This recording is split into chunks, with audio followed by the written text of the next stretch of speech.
Magandang araw mga kahuwan. Sa bawat pag-ihip ng hangin, sa bawat kilos ng ulap, dala namin ang weather forecast na tutulong sa inyong pagpaplano sa susunod na mga araw. Maging ito'y para sa inyong mga lakad, trabaho o simpleng pahinga sa bahay, ang weather ni Juan ang inyong maaasahang gabay sa ulat ng panahon. At narito ating inaasang magiging lagay ng panahon sa mga susunod na araw. Makikita ho ninyo, generally fair weather sa malaking bahagi ho ng ating kapuluan.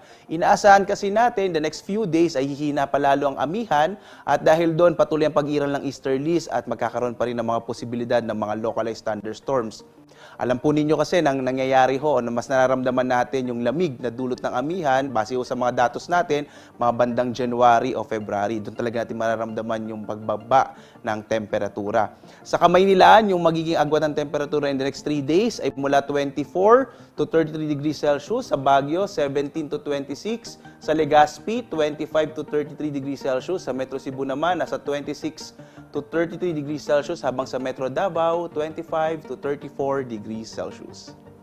Yung araw natin ay sisikat ng 6:06 na umaga at lulubog, ganap na 5:25 ng hapon.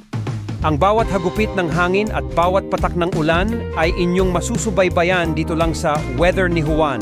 Siguruhing mag-subscribe at pindutin ang notification bell upang kayo ay palaging handa at well-informed sa bawat galaw ng panahon. Abangan ang susunod na weather forecast video.